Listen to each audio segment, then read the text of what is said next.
Jayasuryan sir നമസ്കാരം. നമസ്കാരം. കേരളത്തിൽ, അതായത് കാസർഗോഡ് ജില്ലയിൽ നിന്നാണ് പുതിയൊരു വാർത്ത വരുന്നത്. അവിടെയുള്ള ഒരു യുവതിയെ ഭർത്താവ് മുത്തലാഖ് ചൊല്ലിയിരിക്കുന്നു. മുത്തലാഖ് ചൊല്ലിയത് വാട്സപ്പിലൂടെയാണ്. എളുപ്പത്തിന് വേണ്ടി വാട്സപ്പിലൂടെ മുത്തലാഖ് ചൊല്ലിയെന്നാണ് മനസ്സിലാക്കുന്നത്.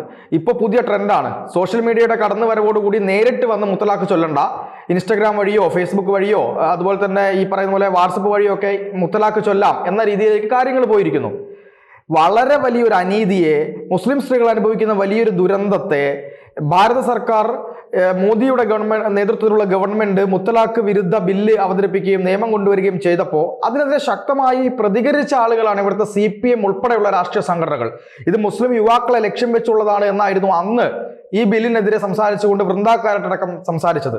പക്ഷെ ഞാൻ ആലോചിച്ചു പോവുകയാണ്, അന്ന് അങ്ങനെ ഒരു ബില്ല് അവതരിപ്പിച്ചില്ലായിരുന്നെങ്കിൽ എത്രത്തോളം ബുദ്ധിമുട്ട് ഇപ്പോഴും ഈ മുസ്ലിം സ്ത്രീകൾ അനുഭവിക്കുമായിരുന്നു എന്നുള്ളത്. ഇതുവരെ അവർ അനുഭവിച്ച ദുരന്തത്തിന് നമുക്കൊന്നും ചെയ്യാൻ കഴിയില്ല.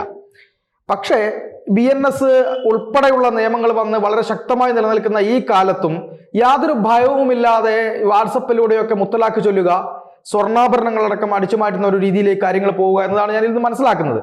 എങ്ങനെയാണ് ധൈര്യം വരുന്നത്? നമ്മുടെ കേരളത്തിന്റെ ഒരു പൊതുബോധം ഇവരെ സംരക്ഷിക്കും എന്നുള്ളത് കൊണ്ടാണോ? കേരളത്തിലെ മുസ്ലിം സമൂഹം സത്യത്തിൽ താലിബാന്റെ ഭരണ കീഴിൽ തന്നെയാണ്.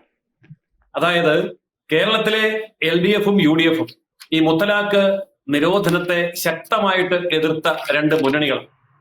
അതിലെ ഒരു ഘടകകക്ഷി പോലും ഈ മുത്തലാഖിനെ എതിർക്കണം എന്ന് പറഞ്ഞില്ല, അതിനെ അനുകൂലിക്കുക ചെയ്തു. അതായത് ആ നിയമം വരുമ്പോൾ നിയമത്തെ എതിർത്തു, മുത്തലാഖിനെ അനുകൂലിച്ചു. LDFിലെ മുഴുവൻ ഘടകകക്ഷികളും UDFിലെ മുഴുവൻ ഘടകകക്ഷികളും. അതായത് ഭരണപക്ഷത്തും പ്രതിപക്ഷത്തും ഉള്ള എല്ലാ രാഷ്ട്രീയ പാർട്ടികളും കേരളത്തിലെ ഒരു താലിബാൻ ഭരണത്തിന് അനുകൂലമായ നിലപാട് പരസ്യമായി നിയമസഭയിൽ എടുത്ത ഒരു സംസ്ഥാനമാണ് കേരളം. സത്യത്തിൽ കേരളം ഭരിക്കുന്നത് ഒരു താലിബാൻ ആണ് എന്ന് പറയുന്നതിൽ ഒരു സംശയവുമില്ല. ഇവിടെ നിലനിൽക്കുന്ന സാമൂഹിക അവസ്ഥകൾ പരിശോധിച്ചാൽ നമുക്കത് വ്യക്തമായി മനസ്സിലാവും. ഈ കഴിഞ്ഞ ദിവസം തന്നെ ഉണ്ടായ മറ്റൊരു വിവാദമാണല്ലോ, ഭർത്താവ് മരിച്ചാൽ മുറിയിൽ അടച്ചിരുന്നു കൊള്ളണം, പുറത്തിറങ്ങി യാത്ര ചെയ്യാനോ വിനോദയാത്ര പോകാനോ പാടില്ല എന്ന ഒരു മതപണ്ഡിതന്റെ തീരുമാനം വന്നപ്പോൾ ഇവിടുത്തെ മുഴുവൻ ബുദ്ധിജീവികളും സാംസ്കാരിക സാഹിത്യ നായകന്മാരും ഒക്കെ ഒളിവിൽ പോയി. ഇവിടുത്തെ LDFും UDFും അപ്രത്യക്ഷമായി, ആരും പ്രതികരിക്കാനില്ല. അതുപോലെ സമ്മാനം കിട്ടിയ ഒരു പെൺകുട്ടി സ്റ്റേജിൽ കയറി സമ്മാനം വാങ്ങിക്കുമ്പോൾ അവിടെ വെച്ച് തന്നെ അതിനെ ശാസിച്ച് ഇറക്കി വിട്ടു പരസ്യമായി.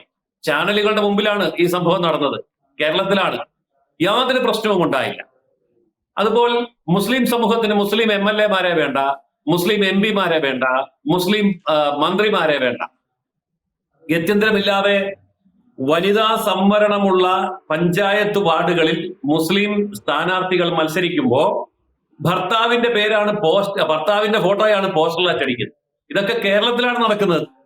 അപ്പോൾ ഏതെങ്കിലും ഒരു മുസ്ലിം രാജ്യത്ത് പോലും ഇല്ലാത്ത കിരാതമായ കാടത്തരം, കാട്ടറബികളെക്കാൾ ഭീകരമായ ഒരു ജീവിതമാണ് കേരളത്തിലെ ഈ മുസ്ലിങ്ങൾ അനുഭവിച്ചുകൊണ്ടിരിക്കുന്നത്. അതുപോലെ മദ്രസ പീഡനം, എല്ലാ ദിവസവും വാർത്തകൾ വന്നുകൊണ്ടിരിക്കുകയാണ് മദ്രസ പീഡനം. എന്നിട്ടും ഇവിടെ യാതൊരു വിധത്തിലുമുള്ള ആരുടെയും എതിർപ്പില്ല. നമ്മൾ ഇന്ന് കാണുന്ന ഈ കറുത്ത വസ്ത്രമുണ്ടല്ലോ, ഈ ചാക്ക് കൊണ്ട് മൂടിക്കെട്ടുന്നത് പോലെയുള്ള പർദ്ദ, ഇതൊക്കെ വന്നിട്ട് 30 കൊല്ലം പോലും ആയിട്ടില്ല. ഇവിടെ കഴിഞ്ഞ ഒരു 1000 കൊല്ലമായിട്ട് മുസ്ലിങ്ങളുണ്ട്. പക്ഷേ അവർക്ക് ഇല്ലാത്ത വസ്ത്രധാരണ രീതി, അവർക്ക് ഇന്നലെ ഇല്ലാത്ത ഭക്ഷണ രീതി, ഇതൊക്കെ ഇന്ന് പുതിയതായിട്ട് കൊണ്ടുവരികയാണ്. മാത്രമല്ല ഭക്ഷണത്തിൽ തുപ്പിയിട്ട് ആ ഭക്ഷണം വിൽക്കുകയും വിളമ്പുകയും ചെയ്യുന്ന ഹലാൽ പരിപാടി, ഇതൊക്കെ കേരളത്തിൽ തുടങ്ങിക്കഴിഞ്ഞു. പക്ഷെ കേരളീയ സമൂഹം ഇതിനെതിരെ ഒന്നും മിണ്ടുന്നില്ല. ഈ ഒരു സാഹചര്യം ഇവിടെ സൃഷ്ടിച്ചത് സത്യത്തിൽ ഇവിടുത്തെ ഭരണകൂടമല്ലേ? ഇവിടെ നിയമമില്ലാത്തത് കൊണ്ടല്ലല്ലോ. ഇപ്പോൾ മുത്തലാഖിനെതിരായിട്ട് നിയമം ഇവിടെയുണ്ട്, ഈ രാജ്യത്തുണ്ട്. പക്ഷെ കേരളത്തിൽ അത് വിലപ്പോവില്ല. കാരണം എന്താ? കേരളം ഭരിക്കുന്ന മുഖ്യൻ എപ്പോഴും പറയുന്ന ഒരു കാര്യമുണ്ട്, ഇത് കേരളമാണ്, ഞങ്ങൾ ഇത് സമ്മതിക്കില്ല, കേന്ദ്രം എന്ത് നിയമം നടപ്പാക്കിയാലും ഇത് കേരളത്തിൽ ഞങ്ങൾ അനുവദിക്കില്ല എന്ന് പറയുന്ന ഒരു നിലപാട് ഇവിടുത്തെ ഭരണ പ്രതിപക്ഷ കക്ഷികൾ ഒറ്റക്കെട്ടായി നിന്ന് നിയമസഭയ്ക്കകത്ത് പ്രഖ്യാപിച്ചു കഴിഞ്ഞ കാര്യമാണ്. അതുകൊണ്ട് താലിബാനിസത്തെയും ISIS-നെയും ലഷ്കർ-ഇ-തോയിബയെയും ഒക്കെ കയറൂരി വിട്ട് അവർക്ക് ഇഷ്ടം പോലെ ഭരിക്കാനുള്ള അധികാരം വെച്ചു കൊടുത്തിരിക്കുന്ന ഒരു സംസ്ഥാനമാണ് കേരളം. അതുകൊണ്ട് കേരളത്തിലെ മുസ്ലിം സമൂഹം ഇതിനെ ശക്തമായി എതിർക്കാൻ ശ്രമിക്കും. തീർച്ചയായിട്ടും ഇതിന്റെ തിരിച്ചടി അതിഭീകരമായിരിക്കും. ഇപ്പം ഒരൊറ്റ കാര്യം അവർ ചിന്തിച്ചാൽ മതി. BJP ഭരിക്കുന്ന സംസ്ഥാനത്ത് എന്തുകൊണ്ടാണ് ഒരു മുത്തലാഖ് പോലും നടക്കാത്തത്? അവിടെ എങ്ങാനും മുത്തലാഖ് നടന്നിരുന്നെങ്കിൽ ഇവിടെ വലിയ ചാനൽ ചർച്ച വരുമായിരുന്നു, വലിയ കോലാഹലം ഉണ്ടാകുമായിരുന്നു, ജനസമൂഹം അറിയുമായിരുന്നു. എന്തുകൊണ്ടാണ് ഉത്തർപ്രദേശിൽ മുത്തലാഖില്ലാത്തത്, ഗുജറാത്തിൽ മുത്തലാഖില്ലാത്തത്, മധ്യപ്രദേശിൽ മുത്തലാഖില്ലാത്തത്? BJP ഭരിക്കുന്ന ഒരു സംസ്ഥാനത്തും ഒരാൾ പോലും മുത്തലാഖ് ചൊല്ലാൻ ധൈര്യപ്പെടുന്നില്ല. അപ്പോൾ ഈ ഒരു സാഹചര്യം ഇന്ന് കേരളത്തിലെ വിദ്യാഭ്യാസമുള്ള മുസ്ലിം സമൂഹം ശ്രദ്ധിക്കുന്നുണ്ട്. 21 വയസ്സുള്ള ഒരു പെൺകുട്ടിയാണ് ഇപ്പോൾ ഇരയായിരിക്കുന്നത്. അവരുടെ പിതാവ് ശക്തമായി രംഗത്ത് വന്നില്ലായിരുന്നുവെങ്കിൽ, നിയമപരമായി കാര്യങ്ങൾ നീക്കാൻ തയ്യാറായില്ലായിരുന്നെങ്കിൽ, മാധ്യമങ്ങളോട് സംസാരിക്കാൻ തയ്യാറായില്ലായിരുന്നെങ്കിൽ നമ്മൾ ഈ വിഷയം അറിയില്ല. ഇപ്പോൾ 1-2 കേസാണ് പുറത്തു വന്നിരിക്കുന്നത് എന്ന് കരുതി പുറത്തു വരാത്ത നൂറുകണക്കിന് കേസുകൾ അവിടെ നടക്കുന്നുണ്ട് എന്നുള്ളതിന്റെ വ്യക്തമായ സൂചനയാണ് ഇത്. എവിടെ പോയി മനുഷ്യാവകാശ പ്രവർത്തകർ? എവിടെ പോയി സ്ത്രീപക്ഷപാതികൾ? എവിടെ പോയി സ്ത്രീകളുടെയും കുട്ടികളുടെയും ക്ഷേമത്തിന് വേണ്ടിയുള്ള സംഘടനകൾ? മനുഷ്യാവകാശ പ്രവർത്തകർ എവിടെ പോയി? ഓരോറ്റയാളെയും കാണുകയില്ല. കാരണം പേടിയാണ്, ഭയമാണ്.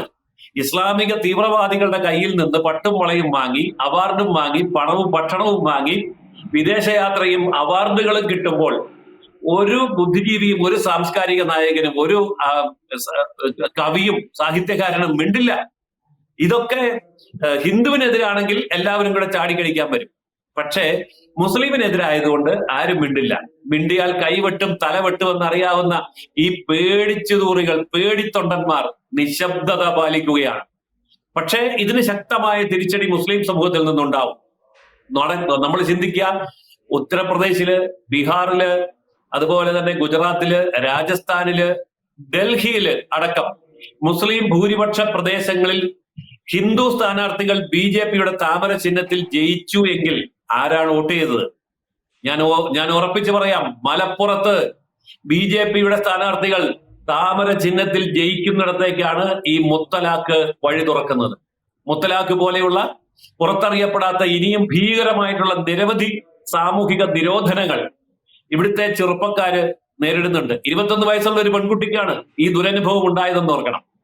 അപ്പൊ ശാസ്ത്ര സാങ്കേതിക വിദ്യ എത്രമാത്രം വളർന്നാലും ഇസ്ലാമിക ഭീകരന്മാർക്ക് അതൊക്കെ അവരുടെ മതഭീകരത വളർത്താനുള്ള സംവിധാനമായിട്ട് അവർ ഉപയോഗിക്കുന്നു. വാട്സാപ്പിലൂടെ മുത്തലാഖ് ചൊല്ലി, ഇത് കണ്ടു കഴിയുമ്പോൾ ഇനി ഒരുത്തൻ Xൽ കൂടി മുത്തലാഖ് ചൊല്ലും, ഇനി വേറൊരുത്തൻ ഇൻസ്റ്റാഗ്രാമിൽ കൂടി മുത്തലാഖ് ചൊല്ലും.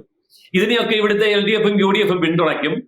ഇതൊക്കെ വരുമ്പോ ശാസ്ത്ര സാങ്കേതിക വിദ്യയും വിദ്യാഭ്യാസവും എത്ര വളർന്നാലും ഈ കാട്ടറബി നിയമങ്ങൾ കേരളം പിന്തുടരുന്നിടത്തോളം കാലം, ഇവിടുത്തെ LDFും UDFും അതിനെ പിന്തുണയ്ക്കുന്നിടത്തോളം കാലം, ഇവിടുത്തെ മാധ്യമങ്ങൾ നിശബ്ദത പാലിക്കുന്നിടത്തോളം കാലം, ചാനൽ ചർച്ചക്കാർ കണ്ടില്ല എന്ന് നടിക്കുന്നിടത്തോളം കാലം ഇതൊക്കെ തുടരുക തന്നെ ചെയ്യും. പക്ഷേ ശക്തമായ തിരിച്ചടി ഉണ്ടാകും.